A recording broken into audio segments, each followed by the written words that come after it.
Welcome to another episode of Dealing with People in Business. It's supposed to be raining on and off and heavy at times today, so I'm taking the day off and taking you this time to bring to you this episode of What is Your Why? What is your why? Around this time of the year, we are bombarded with the questions demanding to know what our goals are for the new year. We clamor to figure out how to be our best. The gyms are packed from everybody working off that jive turkey. Our bookshelves are full as we commit to our goals, repeating in our heads, this year will be different. But then February arrives, of course. Goals are forgotten. Resolutions covered in dust of day-to-day tasks, and the mundane running through life resumes. Your goals are now just a guilty reminder of everything you haven't made time for. You're not even sure why you even tried. And that's it. That's just it. You don't know why you set the goal in the first place. Why do you want to lose weight? You need to start with these questions. Why? Why do you need to read more? Why do you think getting a new job will bring you happiness? Just answer the questions to yourself, why? Then answer it again. And then answer it again. Ask these questions between 3 and 5 times until you finally uncover what's at the core. When you surface the meaning behind your goals and give it a voice, a simple goal shifts into a mission. Not all goals have tears and a heart-wrenching story, but you'd be surprised at how many are grounded in values and purpose. And when you can surface that meaning and give it a voice, a simple goal shifts into a mission. With your why front and center, it's almost impossible to turn your back and not go after it. Inside our big brain of ours, we have 2 levels. The limbic brain and the neocortex. Our limbic brain holds the reins of all feelings, human behavior, and decision making. It has no capacity for language. It's where our gut decisions come from. So when you do things that just feel right, know that that's your limbic brain at work. Meanwhile, the neocortex is the responsible side of our brain, from where all our rational thoughts derive from. And why the neocortex can make a great argument, it turns out that our limbic brain is quite powerful, often contradicting and beating out our rational neocortex. So now, think about this. Might work. Hold on. I'm sorry. So now, think how this might work with your goals. Your neocortex has all the reasons why you should go to the gym, eat healthier, work harder.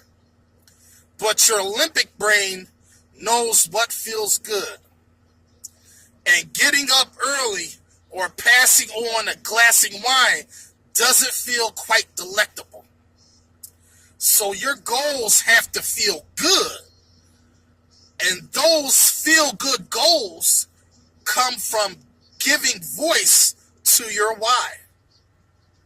When you hit on the values and emotions that drive why you want to achieve your goals and like goals in the limbic brain, it kicks your body into action.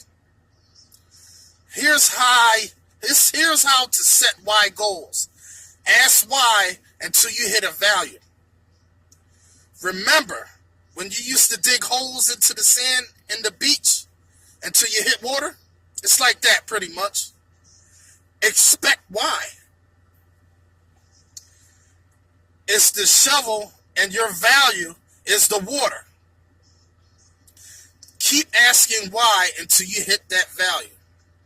You could do this for yourself or with a friend or work with a coach. Sometimes why can feel a little judgy or make you go too deep in your head. It doesn't have to be that complicated. If that happens, ask the question a bit differently. What's important to you about that? What makes you want it? Ask the questions. As you ask the questions, be on the lookout for emotions. As you notice a lump in your throat, or if you're doing this with someone else, a pause in your voice, get curious about what's going on. Our feelings. Hi, limbic brain. Get curious. It tends to lead us to our values. They are useful for getting into action and staying engaged. Create a vision. Create that vision. Once you find the value, don't stop. Explore what it is about that value that is so meaningful. Ask questions like, what would it be like to achieve that goal? What would life be like if you no longer had to second guess your appearance? What if you were able to help someone overcome their body image, their issues? What would be possible for you? Make sure you capture an understanding of what accomplishing goal would feel like. Having a keen sense of awareness of the end state is one of the most motivating factors when going after a goal. Then capture it. Write it down in your journal. Paint it on a wall. Or record yourself talking about it. You'll come back to the vision when the going gets tough. Get smart about it. You may have heard of SMART goals. Specific, measurable, achievable, relevant, time-bound.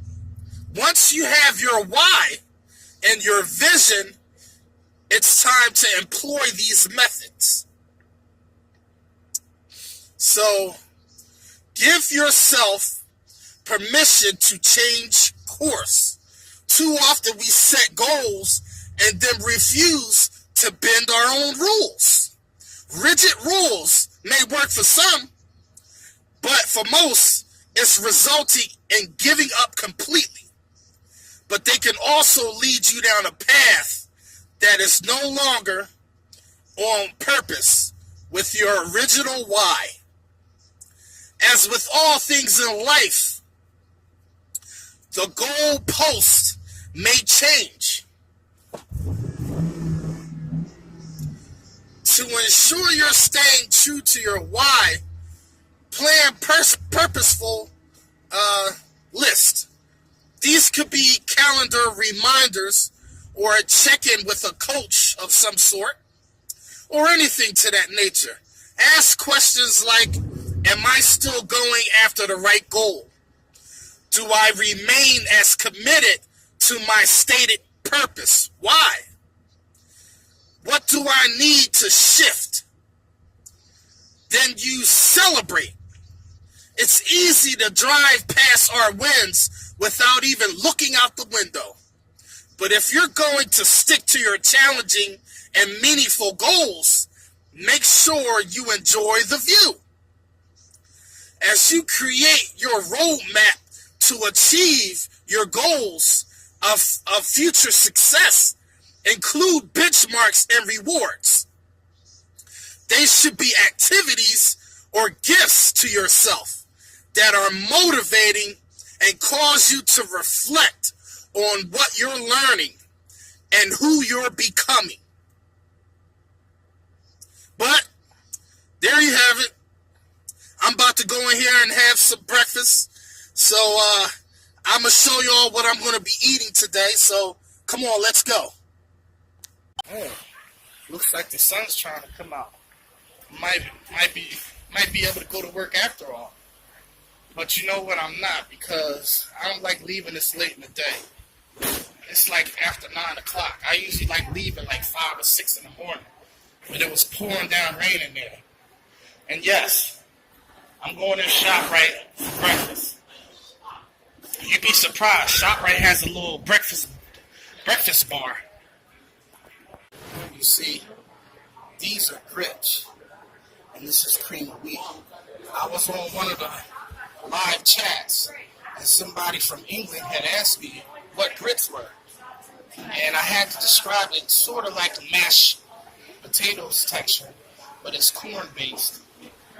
And cream of wheat, we used to put butter, sugar, and cream in it. It's very delicious.